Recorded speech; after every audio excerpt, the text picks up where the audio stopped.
This is the voice of Killer Cross. This is the pretty badass Kelly Klein. The interview queen, Alicia Atu. This is AJ Kirsch, one half of the MLW commentary team. This is Pretty Savage. We're about to take it to the max. And take it to the max. It's time to take it to the max. It's time to take it to the max.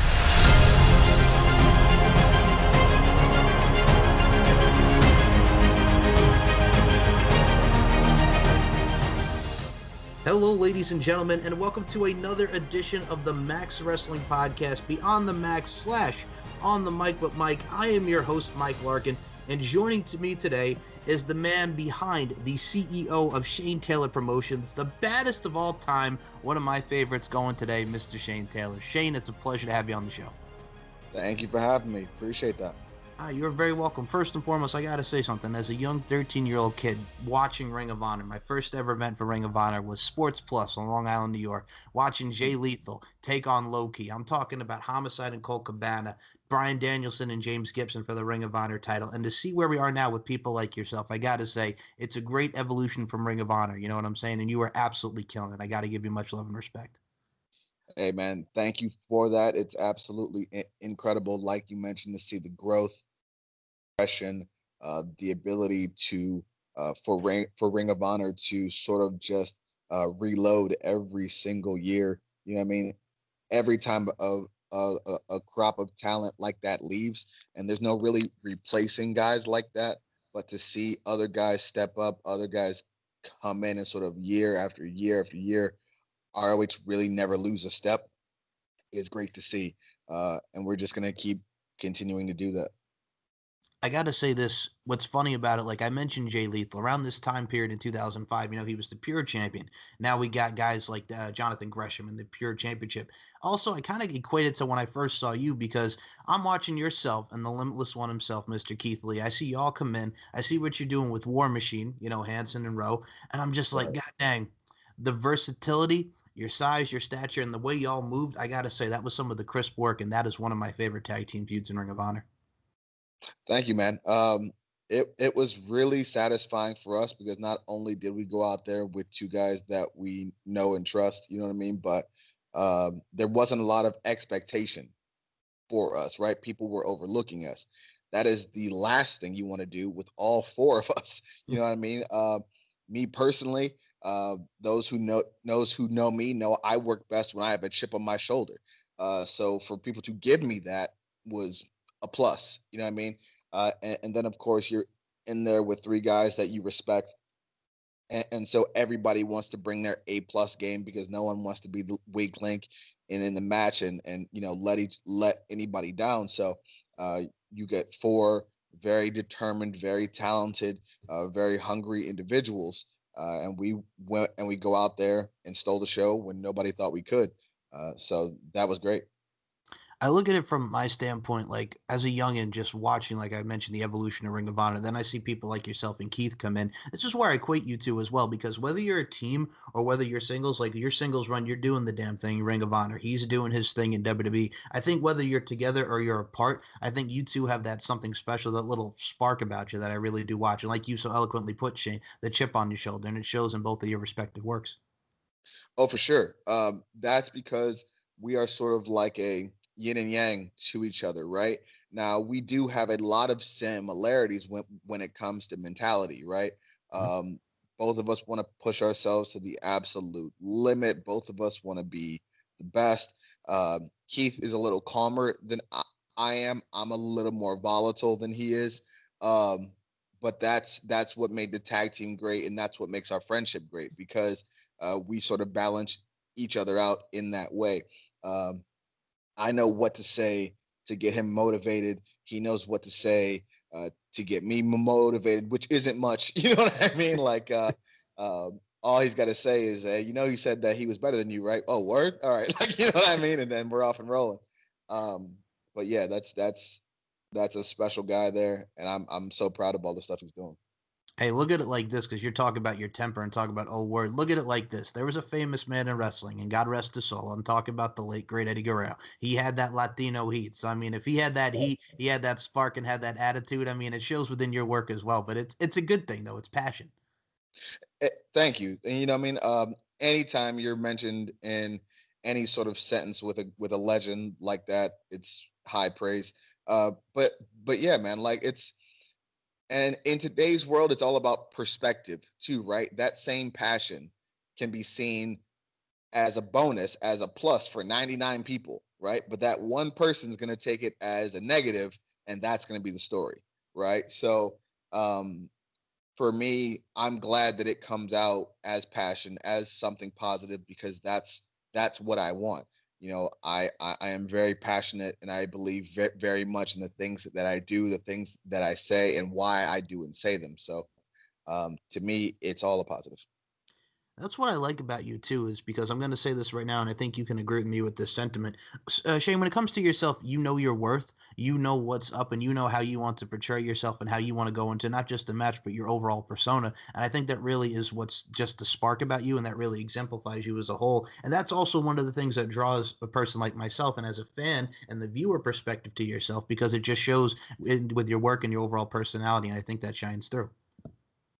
Thank you. You know, that's people say the best versions or the best characters, right, are yourselves just turned up. Mhm. And for me, all I did was really just go back into who I was before, marriage and kids, right? So this is really not even that long ago, so we're talking 6 years ago, right? Uh, the person that I was, the mindset, my choices, things of that sort.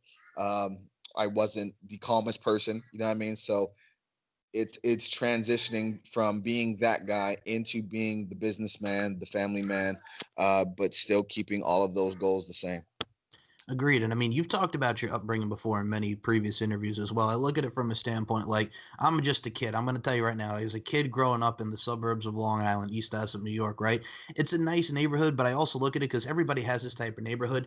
One of the things that really infiltrated, and I was talking to one of my buddies about this because as a young man, I graduated high school 10 years ago, right? This year would be my 10-year reunion, but with all this COVID stuff happening, it's a mess, but I digress. I look at it from a stance of like you see and you're aware of your surroundings. You know what I'm saying? I'm like, one of the big things that a lot of people don't realize about where I grew up on Long Island is, god dang, man, I've seen so many of my friends, my fellow classmates overdose in drugs. And I think for myself, and I think you can agree, from upbringings, from where you are to where you are now, and how you talk about your temper, you talk about this, you talk about that. I think it just shows the evolution, not just you as a person, but the evolution of a man. And no, I'm not quoting Elton John, Rocky Five. There's a pop culture reference for you. But god dang, Right. man, I really think it shows within your perspective and your character. Man, and that's the thing. I try to present Shane Taylor Promotions as an American success story, right? Someone who came from nothing, who is now achieving everything, right? But the thing is, when you're dealing with professional wrestling, for the longest time, when people do business, right, they only tend to market to the majority, right?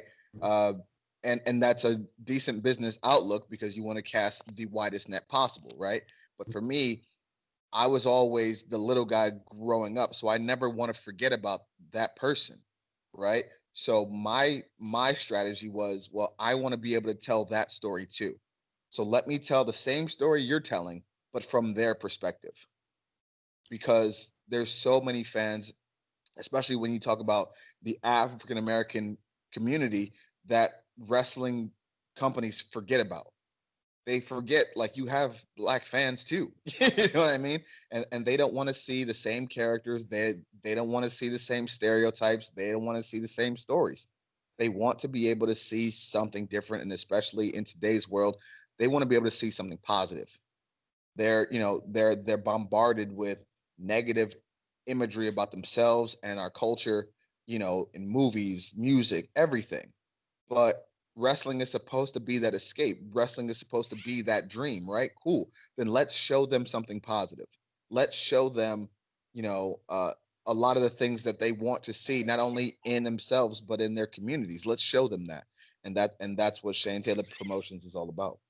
And that's what I love about you too. And now for me, I look at it like this. I was raised by a great mother who always told me to treat everybody, as you would want to be treated, and really just respecting one another. And I look at it like this. So many great African American talents like yourself in wrestling. I look at people like Mark Henry. I look at people like the late great Junkyard Dog. I look at a lot of people that came, even Big Cat Ernie Ladd. So it's one of those things where I think gentlemen like that who've paved the way, and I'll even go one further, Ron Simmons, Farouk. you are doing a lot of those men proud. And you're doing great for the African American community, and I think you definitely should be proud. I just want to let you know that with the utmost sincere respect, sir. Thank you. And that's the goal. I mean, to be able to show unity, group economics, the ability to work together and not next person off at the knees and step on them to get ahead. These are things that that we need to hear and we need to see.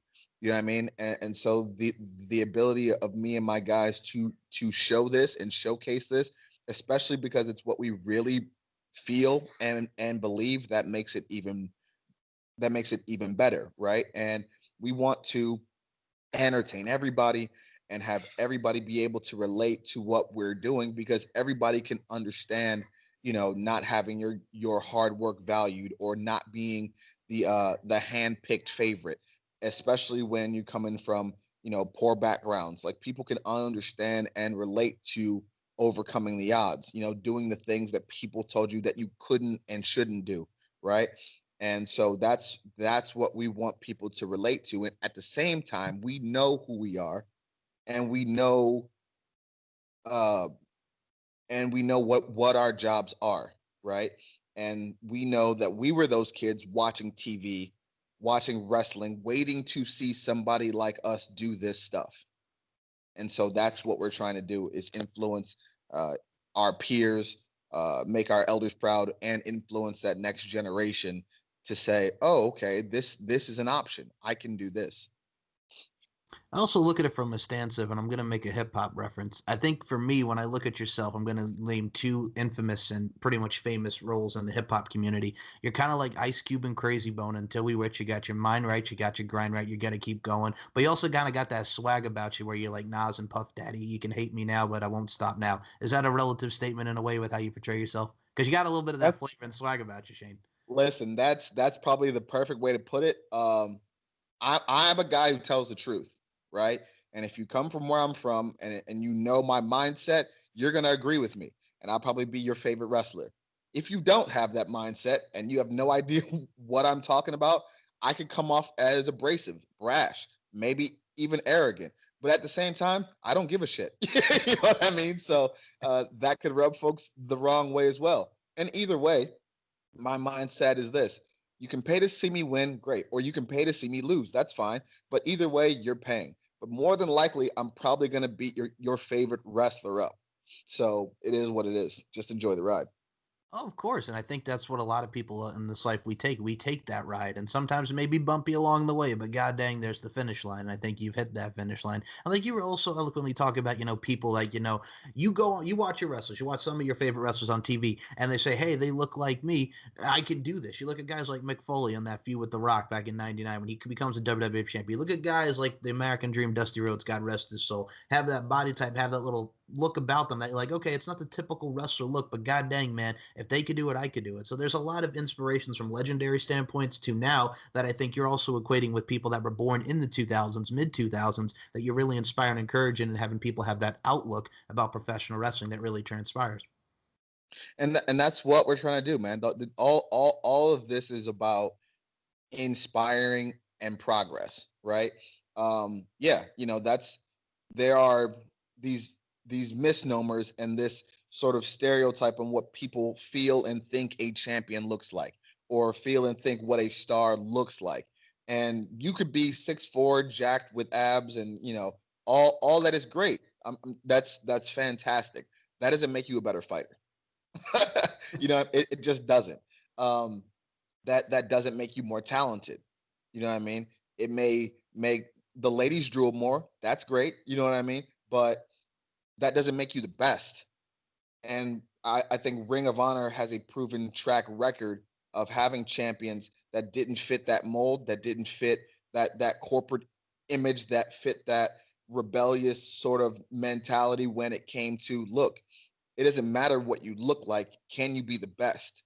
And can you dominate? When you look at guys like Takeshi Morishima or Samoa Joe, bigger guys, or you look at a Aries, smaller guys, Punk, skinnier guys, whoever it is, right? When you look at the women that they had there, we're not talking about divas, and this is no disrespect to anybody. This is just what Ring of Honor did. We're not talking about divas. We're talking about Sarah Del Rey, the best women's wrestler in the world at that time. You see what I'm saying? So we're talking about completely changing the mold about what people think a wrestling star can be or what they can do. So that's exactly the mindset that I take into this. When me and Keith formed PBK, the Pretty Boy Killers, it was about killing that mentality, killing that stereotype that you think a star can only be this or can only look like this, when surprise, they look like us and we're going to outperform on your roster every single night. First and foremost, I got to say, once more, I apologize, but god dang, man, I love you for that statement, because here's why. Like, you mentioned the great Takeshi Morishima. Had the build, kind of reminded you like a Terry Bam Bam Gordy, right? He did the infamous backdrop driver. Love the matches with him and Daniel Bryan, Bryan Danielson, when Daniel Bryan got that detached retina.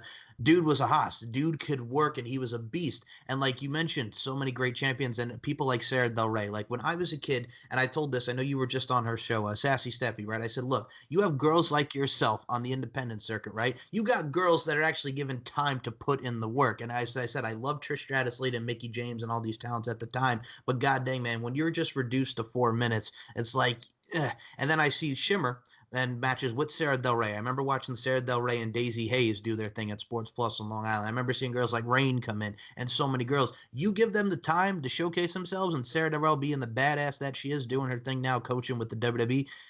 Those are just some clinics. Those are just some matches that really make the hair on your neck stand up, to put it like that, because it's just good. It's the physicality that goes into those matches.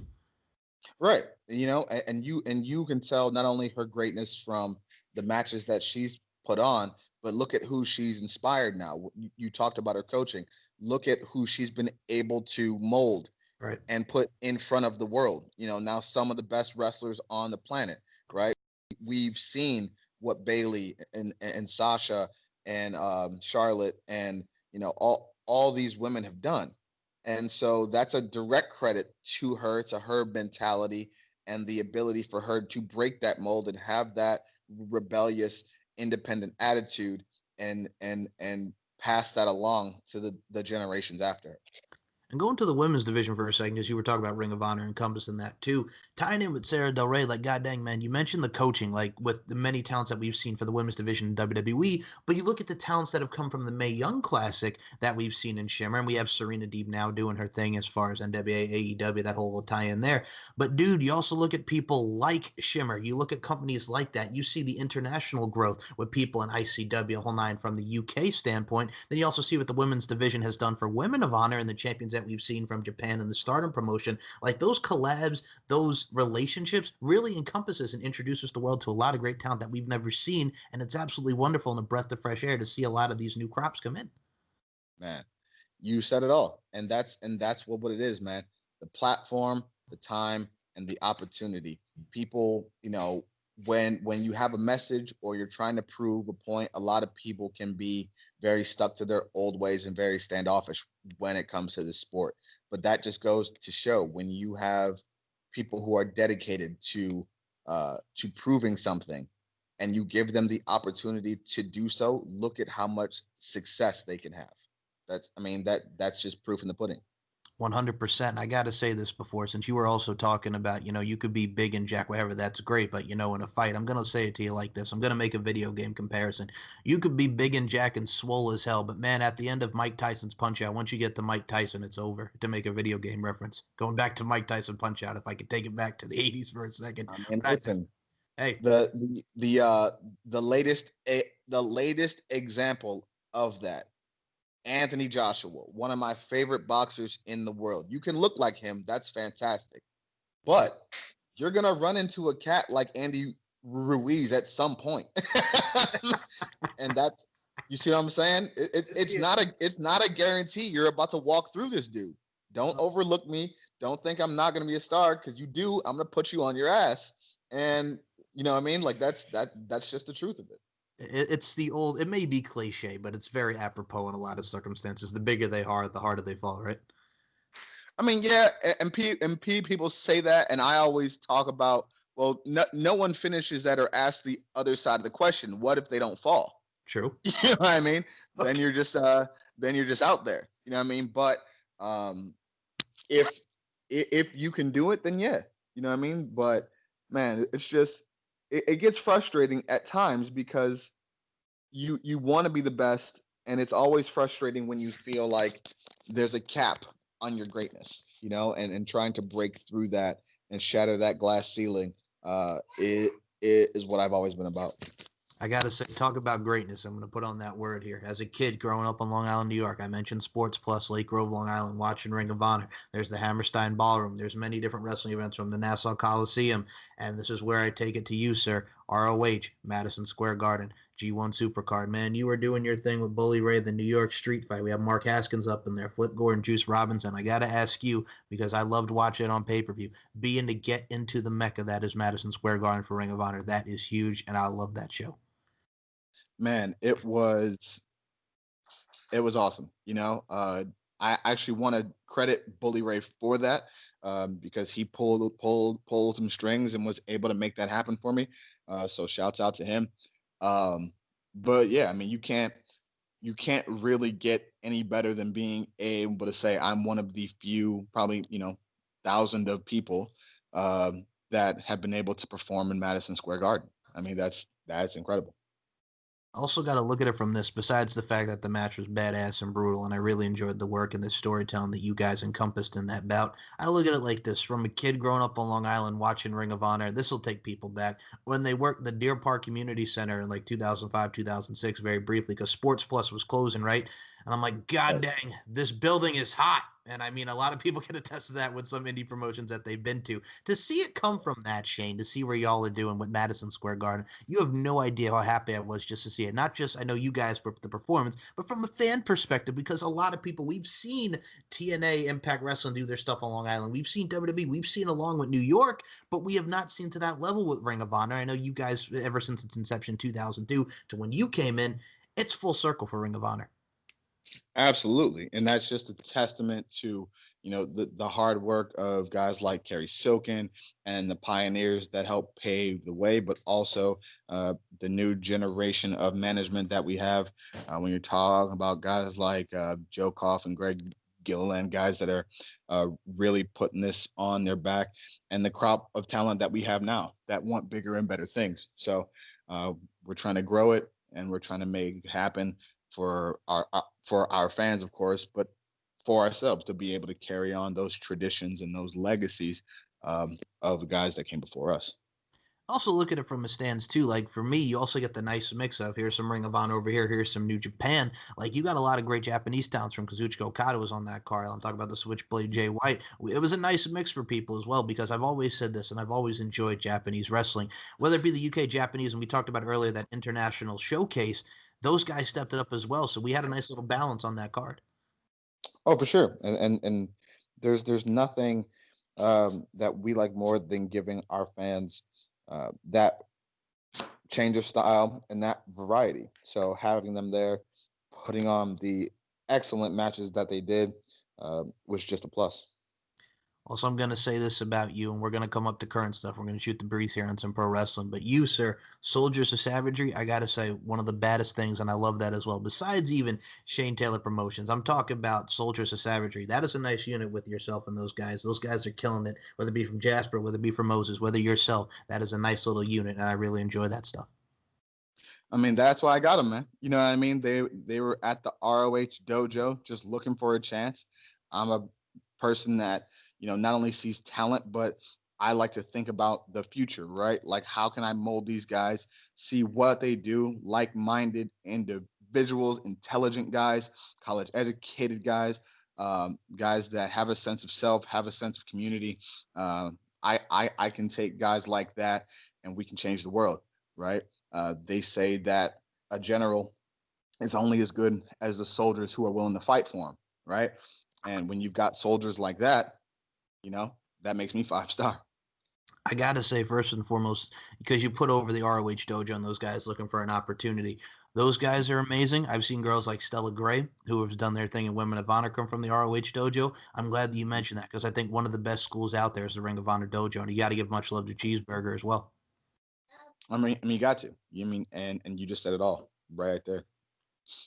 And I think for me, I just appreciate too, just going back to the dojo for a second, like as a kid, again, New York, there's so many wrestling schools. You have the Ring of Honor dojo. I think it's great that we see a lot of schools opening. And it's great to see that we see a lot of with these facilities. And I'm like, this is how it's done. This is just going in, putting in the work and just getting your opportunity. And that's why I love it, because I think a lot of people, we've come from the days, and I remember watching MTV True Life with the backyard wrestling and people doing stuff like that. But I think just for me, it doesn't just equate to wrestling, but everything in life. If you go in, work your ass off, train the hard way, you will see results. And I think that's what really is encompassed by the ROH Dojo.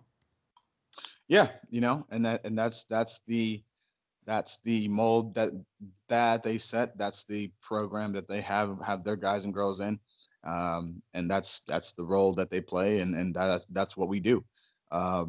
So for me, you can take those lessons and apply them to just about anywhere in life, and they'd all fit. I think another thing that really does fit, and that's you as the Ring of Honor television champion. Because, dude, when you won that, I'm not gonna lie, I was overjoyed, because like I've seen a lot of great talents like Eddie Edwards and so many people come through the ROH Television Championship tournament, Jeff Cobb, the whole nine. Dude, when you won it, I'm not gonna lie, I was very happy for you, because watching from the tag team to single, you killed it as the Ring of Honor television champion. Talk about that run and just talk about winning that, because that is a prestigious title in Ring of Honor, and it showcases your talent and your worth, sir. Yeah, it at the time, like, it was knowing the history of Ring of Honor, right? Um, and me trying to be that leader of the next generation that I want to be. I looked at the 20-year history, uh, and I saw the only African American males to be able to win that championship were Kenny King and Jay Lethal. I wanted to add my name to that list. Those are my peers. Those are guys that I look up to. Those are guys that I respect. And if I'm chasing legacy, then clearly I would have to achieve that in order to even have a chance at meeting or surpassing those legacies. So to be able to uh, win that, to be able to capture the world's attention with the Jeff Cobb matches, with my UK tours, and to be able to come in and then win that at War of the Worlds was fantastic. And then I started to see, okay, they're not promoting me like the other champions. That they're not showcasing me like the other champions. They're not bringing in the top talent in the world from all around the world for me to have these mega matches with, right? So I started to get frustrated. And at the same time, I was seeing that they were promoting everybody else. They were promoting, the Bullet Clubs, the NWAs, all these other people. So I was like, you know what? All right. No one's going to believe in you more than you. So you might as well just do the job and promote yourself. I think that's so eloquently put as well, because like you stated with guys like Kenny King and Jay Lethal, again, veterans in their own right. I mean, but like you were talking about the Bullet Club, like Adam Cole, prime example, when he was a TV champ, you had Bobby Fish in there, you had Punishment Martinez, you had Silas Young, you had so many people, Christopher Daniels, so many veterans and people that are really encompassed in huge things, and huge things that we've seen in professional wrestling. Then you got yourself coming in, Mr. Baddest of All Time, and then just wreaking havoc. And then we got Dragon Lee, who's the champ now. It really, told a story, and it told great things with you as champion, and just the overall rise of the television championship that was encompassed in those matches. And that's what I wanted. I wanted to sort of take the same path that Jay did. I wanted to break his records. I wanted to break his championship defense record. I wanted to break his days record. But more importantly, I wanted every single time I defended that to feel like a world championship match.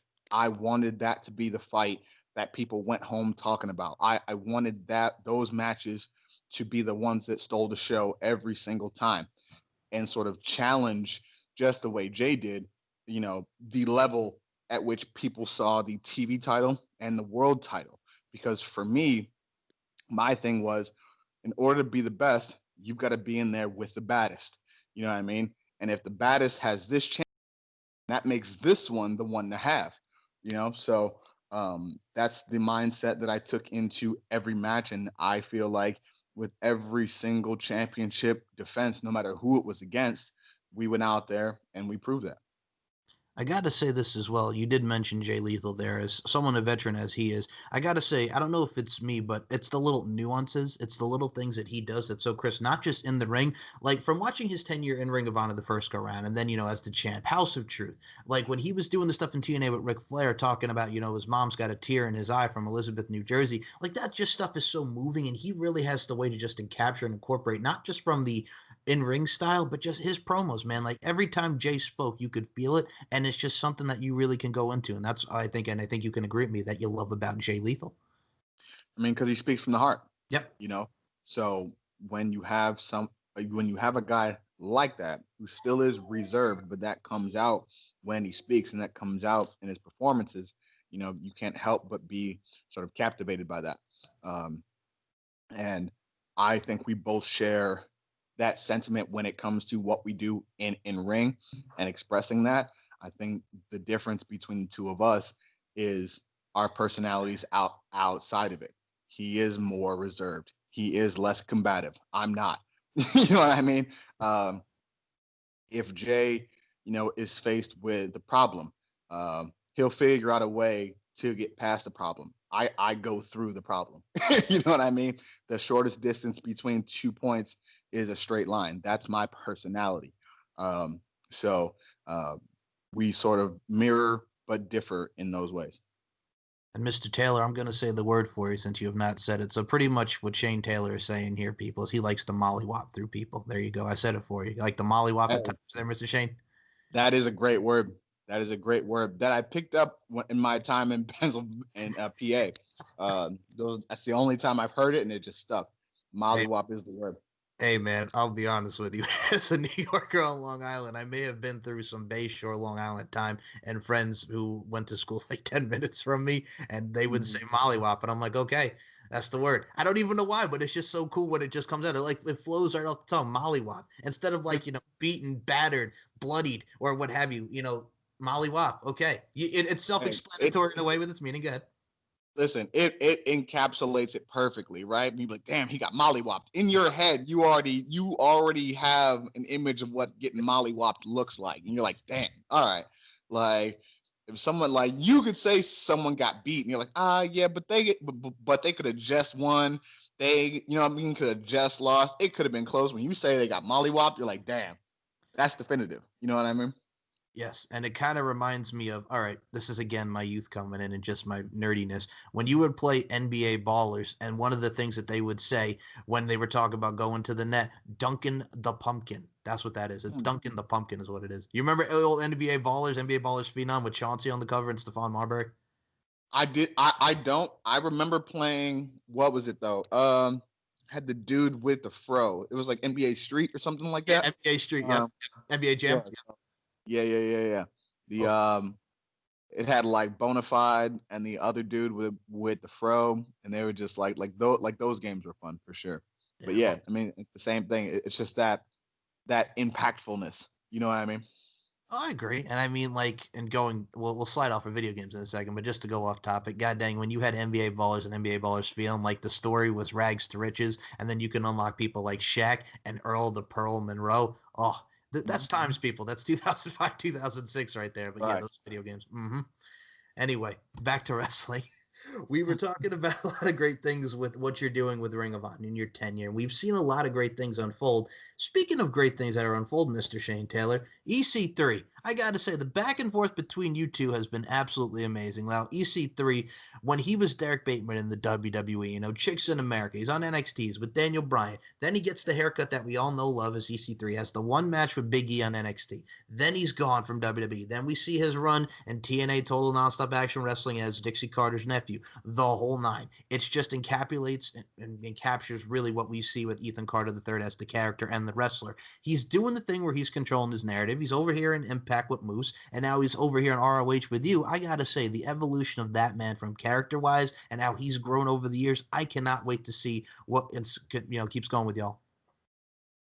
I'm excited. You know what I mean? I think life is about growth, right? Mm-hmm. And there's a quote from Ali, and I'm going to paraphrase it, but if you're the same guy at 50 that you were at 20, then you wasted 30 years. You know what I mean?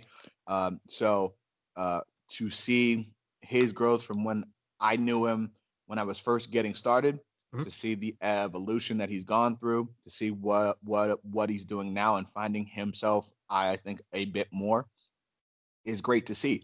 I wish him nothing but success, except when he's in the ring against me and my guys. Because at that point, then I just got to beat his ass like everybody else. But outside of that, proud of him. See, I like what you did there. You're like, I'm proud of him. I'm obsessed. But there's that one little but there. But if he gets to me, I'm going to stomp him out. See, I like that. And I appreciate that. Well, it's true. And also, I know y'all had the thing with the Briscoes, which, by the way, because we were talking about Jay Lethal and him just being, it's real. You want to talk about real. The Briscoes and just their overall ferocity and how they are as people. That's a nice mix with yourself and, SOS and everything with the Briscoes and EC3. That's something that a lot of people are going to be really into, myself included.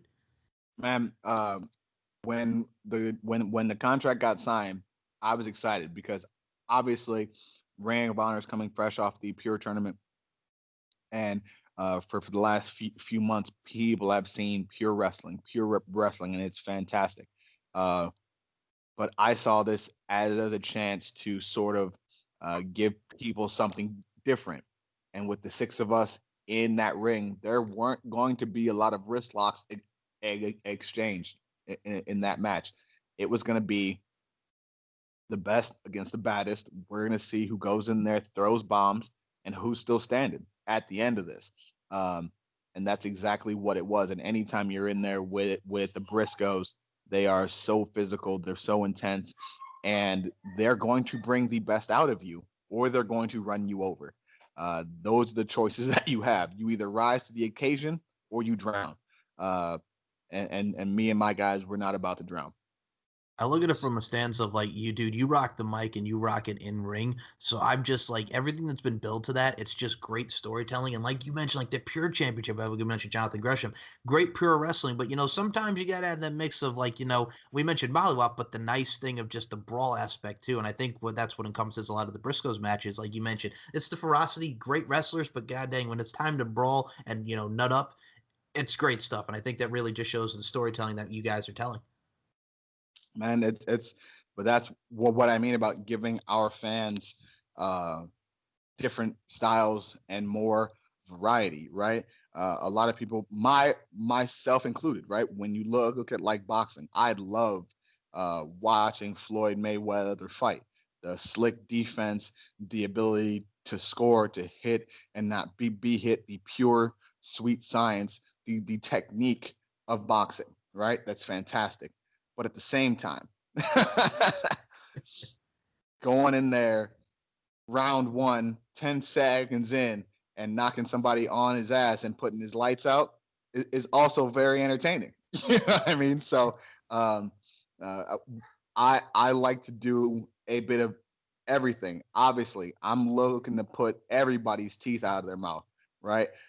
So my style is to go in there, go straight ahead, put you on your ass and see if you get up, see if you want to get up. All right, I'll mention a boxing reference in a second, but just tying into wrestling, I think you can also equate with this me as well. I'm going to mention 2 more legends. When you would watch Finlay and William Regal wrestle, great technicians, right? Just hold for hold, they can go. But god dang, when Finlay would brawl, when Regal would brawl, it's pure art. 100%. I mean, and again, the technique is there. They could go hold for hold with anybody in the world. But when it's time to throw them hands, it's time to throw them hands. Simple. Exactly. And God rest his soul, my grandfather. Here's the boxing reference. So as a kid growing up in the 90s, I'm not going to lie, I remember the day after the news because we had the Mike Tyson, of course, Evander Holyfield bout. And on the news, I remember as a kid just watching the fact that this man got his ear bit off, and I'm like, oh my God. And again, it's a lot to process and take in as a 5-year-old. And then later on, because that whole thing was iconic. I remember also Lennox Lewis doing what he did to Mike Tyson later on. So that's like some of my earliest memories. And of course, Muhammad Ali, Layla Ali, and so many of the greats that we've seen in boxing. But one of my first memories, again, a lot to take in as a 5-year-old. Next day on the news, here's this man's ear bitten off. What's going on? But as of course, later in life, you understand what's happening. But yeah, those are some amazing times in boxing, right? Late 90s, 97, 98. Good Lord. Crazy times in boxing. Crazy times. And here's where, right? Like I've watched boxing since I was a kid, right? Yes. Studied it. This is the part about where the media comes into play. Because what most people don't know is throughout that whole first fight and the rematch, Holyfield is headbutting the shit out of Tyson the entire fight. That's how Holyfield fights. He leads with his head. So he's headbutting the crap out of Tyson. And Tyson just got fed up and was like, all right, man, like if you're not gonna stop, the ref's not gonna stop, I'll stop it. And so that's what happened. But what gets lost, and nobody ever talks about, well, Holyfield was headbutting him for like 18 rounds. Like, I mean, what are you gonna do? You know what I'm saying? But regardless, not the choice to make. But that just once, as I was a kid, I would always ask, like, why is nobody talking about the fact that he was headbutting him? You know what I mean? But then you learn as you get older, like, oh, well, that's not the juicy part of the story. The juicy part of the story is the ear bite. Of course. And I think also, first and foremost, that's instinct and that's adrenaline right there. I mean, also, yeah, people don't talk about the headbutt. It's mostly the ear thing. But yes, if you go back and watch the fight as I did in later years, I mean, you see some mean old headbutts there. And I'll be honest with you, my first inkling of Evander Holyfield live was, okay, so Madison Square Garden. I don't know if you remember around this time, and I'm taking people back. Do you remember in 2007 when Saturday Night's Main Event started coming back and they did the thing where MVP and Matt Hardy were having the feud of, anything you can do, I can do better, which was entertaining at the time, but they brought in Evander Holyfield to box Matt Hardy at Saturday Night's Main Event. I'm watching this live, and they brought in Michael Buffer, which I popped for because I love Michael Buffer, but I'm like, God dang, I'm about to watch this, and I'm just like, okay, we've seen in life, Antonio Inoki, Muhammad Ali, and everything involved with professional wrestling and boxing and the tie-ins there, but that was like my early inkling. I don't know if you remember that. I'm taking it back to 07 for the people. Good Lord. Oh man, that like to see those images and those guys, man, just brings everything together on why I love both sports.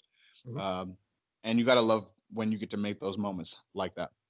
Now I gotta ask you, because I mean, we've seen a lot of mixed martial arts as well, and the tie-ins and correlations and relationships. Me personally, I love it. Like when Ken Shamrock, who now just went to the Impact Hall of Fame, did his thing in the Attitude Era. We've seen Tank Abbott in WCW. We've seen Dan the Beast Severn. We've seen Ronda Rousey. We've seen so many people, and Shayna Baszler and Jessamine Duke, and so many people. Crossover from MMA into pro wrestling. Like for me, like you mentioned, like you love boxing and professional wrestling. Like I love the tie-ins from MMA and pro wrestling from Brock Lesnar. I know CM Punk dabbled into it a little bit as well, but that's amazing just to see the crossovers over the years, right? Oh, for sure. And especially with the fan bases, right? Because the fan bases years ago couldn't have been more separate, mm-hmm. right? But now we're starting to see so many of those fans cross over and vice versa. So many of their fighters now imploring pro wrestling tactics to make money, to build their fights and things of that sort, right? So it's interesting to not only see the effect that those sports have had on pro wrestling, but the effects that pro wrestling have had on their sport as well. 100% agree. And I mean, I think my first incarnation or inclination, if you will, of MMA and pro wrestling. Okay, remember when in 2008 when they were doing the thing with Kurt Angle, Samoa Joe for the TNA title, and there was, I think Kurt Angle called into an interview with Chuck Liddell because he wanted to like fight Chuck Liddell, and I'm like, oh no, Kurt. No, because I know what's going to happen from this. Remember when Kurt Angle like wanted to dabble into MMA? I know this is taking it back. Do you remember that? Mm-hmm. Oh, I was like, Kurt, what are you doing? And I still think about that because that clip came up and like as a YouTube suggestion. You know how YouTube gives you suggestions out of nowhere out of the wazoo. And I'm like, I still think of that. But I mean, as much as I love Kurt Angle, you know what I'm saying? I mean, it's Chuck Liddell. It's Chuck Liddell. It's like guys like him, Randy Couture, the whole night. I mean, yeah, it is. You know what I mean? But at the same time, there's not many wrestlers ever that have been better than Kurt. Right. That is very true. And Chuck's whole thing was his ability to avoid takedowns and get back to his feet to stand and bang. You can't knock somebody out if you're not standing up. You know what I mean? Which, I mean, I know you can. There's situations in which it's possible. I don't want people like, well, you can do this. Like, all right. But what I mean is it's very unlikely for you to get knocked out or for Chuck to be able to do what he wants to do if he's constantly on his back. Right.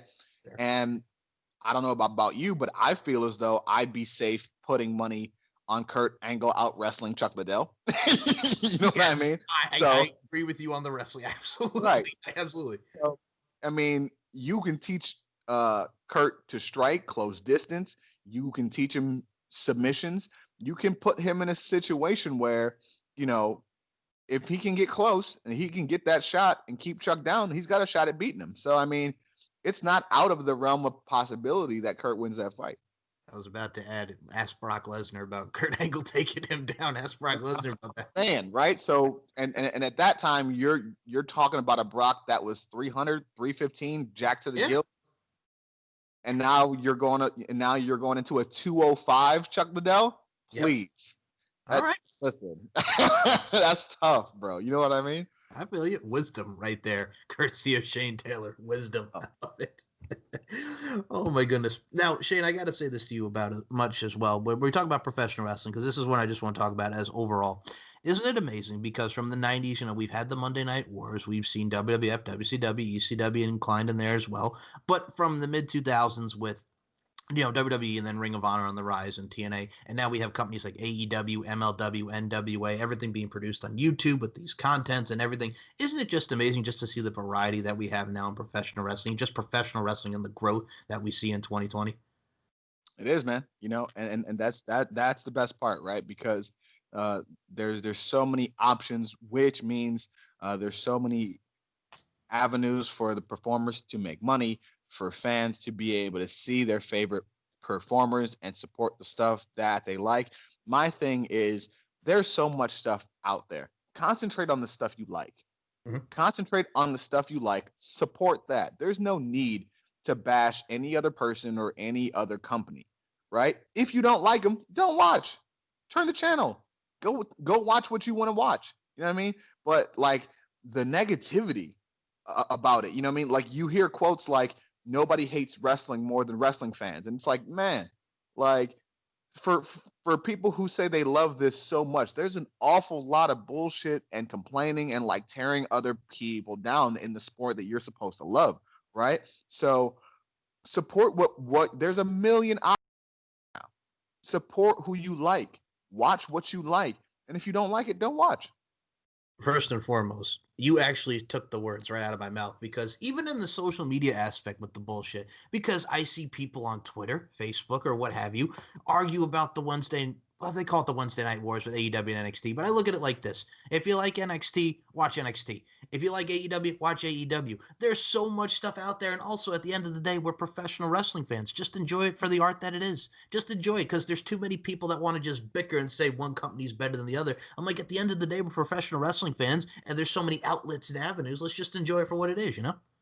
Facts. You know what I mean? Facts. And if someone's like, hey, well, what about this? You're like, it's just not my thing. Well, why? It's just not, man. Let's move on. You know what I mean? Like you like what you like. I like what I like. There's preferences. There's preferences for a reason, right? Just let people enjoy the stuff that they enjoy. Of course. And I also look at it from the social media aspect. There's pros and cons about everything. I mean, we've seen a lot of things go down with what's going on in the world. We're not going to get too political on this show, but we've seen it. We know what's going on with the world on social media. But it's one of those things where it's just like, all right, people need to calm the fuck down. And excuse my language, but people need to calm the fuck down, you know? I mean, there's a reason that so many people are upset, but again, it's about perspectives, right? Yes. It's about experience and perspectives. You can't argue emotion and belief with people, right? Because those are things that they subscribe to, right? You can argue facts, and me as a person, I like to talk about history, right? People like to look at today in a vacuum, like this shit just started today or this past week. And I'm like, no.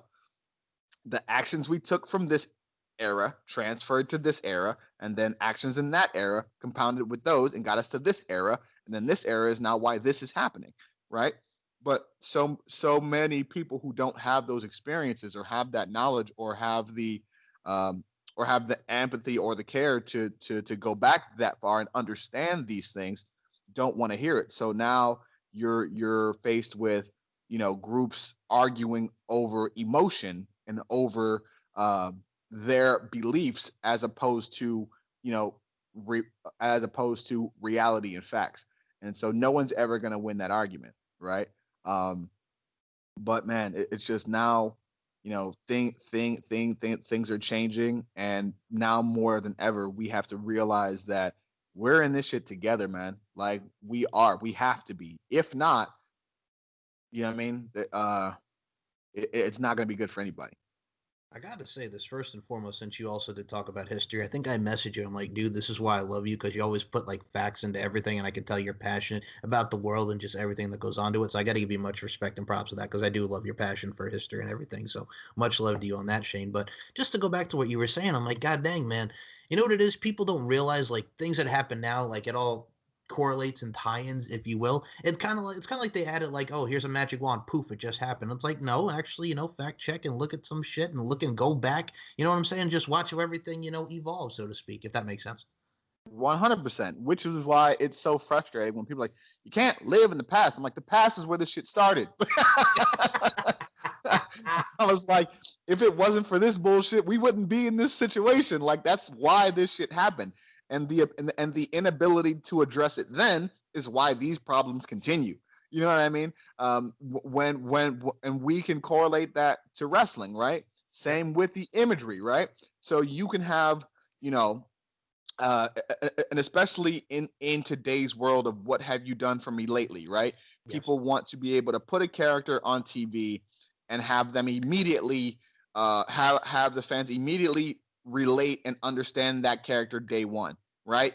And so what that leads is to a lot of laziness with storytelling and character work, right? Because then you just get into sort of those stereotypical roles that I talked about, because so many people only think they know, this aspect of a culture, or this is what they're used to, or this is what is recognizable to them, instead of going in, doing the work and creating new perspectives, new ideas, adding more depth and making people think. That's how you take these things. And especially when you think about like Black World Champions, right? That's how you take, and the more characters that you can make and the more success that they can have, the less, and this is a good thing, the less special it becomes and the more normal it becomes. And the more normal it becomes, the better it becomes for everybody. Agreed. And I also look at it from a stance to current times. I'm going to say this right now, like the creative and storytelling going into Kofi Kingston and Kofi Mania and everything that really transpired from him beating Daniel Bryan for the title at WrestleMania. Like, I love that, because again, if you're born in the 2000s or you follow professional wrestling, you see Kofi Kingston, he's doing the Jamaican character, he's on ECW, then they bring him to Raw, and he's in the Intercontinental title picture, he's in the tag title picture, he's in the US title picture, but he hasn't really gotten up to that level yet, and you just see him for years and years and years. Oh, here's the New Day, here's this, here's that, and then you have him finally have that moment at WrestleMania and he shined the brightest. And I think you can agree with me. Like, that's great storytelling, and how everything that goes into what Kofi has done since 2000 and 8, 9, and culminates in 11 years of just hard work and finally obtaining that goal. Right. You know what I mean? That only proves what I was just saying, right? That everybody of any race, of any background can relate to that struggle, can relate to trying to overcome the odds, can relate to, clawing, just never really getting that chance, and then trying to capitalize on that one chance that you get, because you never know when it's going to come around again. Everybody can relate to that. So everybody can be entertained. You can market to everybody. But those moments, specifically for the Black community, you have little kids now looking at somebody that looks like them on that stage in that positive and that powerful of a moment. That's inspiring. You see what I'm saying? And there's so many people that see those moments and they're afraid, because they think, oh, well, it's leaving out a section of our audience. It's not. You're entertaining everybody. I'm just saying everybody can be inspired, but specifically that's going to hit this group the hardest, because they don't get to see that often. So when it happens, it's going to be monumental. I think what I've always loved about professional wrestling and this thing that we call life, everybody has a story to tell. It's just how you tell the story, and it's how you put it to the canvas. And I think people like yourself and people in professional wrestling in general, that's what really makes it worth it and really enjoying for myself and enjoyous for a lot of people. So I got to say, everybody, this is not just you, but everybody in professional wrestling, much love and respect for the stories that you tell. And I think I got to just land it on that, man, because that's much love to you. Hey, and thank you. We do it for our fans, and we This is what we love to do. And for me, I'm already on borrowed time. Growing up from where I came from, I shouldn't even be here. So I'm definitely going to use the time that I have here and my platform to be able to reach and teach as many people as possible. I got to say this, sir. You are here and you're doing the damn thing. I'm going to put it to you like that. Put it blunt and straight to you. You're doing the damn thing, and I'm loving what I'm seeing. So keep doing you, man. Yes, sir. Thank you, man. You're welcome. Now, before we close out, this is where I step back. And I'm going to say this right now, Shane. Anytime you want to come back on, the Overture's here. I'd love to have you back on again for a round 2. Appreciate that, man. Would absolutely love to do it. And this is where I step back. Mr. Shane Taylor, the baddest man, the whole nine, Shane Taylor Promotions. You know where this is, man. You know what you're all about. Please promote the Facebook, Twitter, Instagram. It's all love, it's respect. Go ahead, sir. My man, Facebook.com/Notorious Shane Taylor, Twitter and Instagram at Shane216 Taylor. As always, I know these are tough times, but if you're in the merch buying mood, head on over to ROHWrestling.com. Check out the Pro Shop. Plenty of great merchandise there from my guys, Khan and Moses. Brand new Soldiers of Savagery t-shirt out right now. Shane Taylor Promotions, t-shirt out right now. Stand for something, bow to nobody. Boom. Now, I got to say this about yourself. How many times, so you mentioned the Notorious Shane, how many times do people go up to you and just go, no, Notorious? That's my nerdiness coming in there, Mr. Shane Taylor.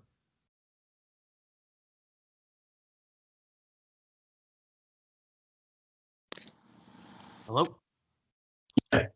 Sorry. I just got a call. I actually got to take that call, too. We'll wrap it up here. First and foremost, thank you so much, Shane Taylor, for your time. And that'll conclude another edition of the Beyond the Max. Thank you, Shane. My man, thank you. This is the CEO of Shane Taylor Promotions and Ring of Honor superstar Shane Taylor, and you are listening to the Max Wrestling Podcast. It's time to take it to the max.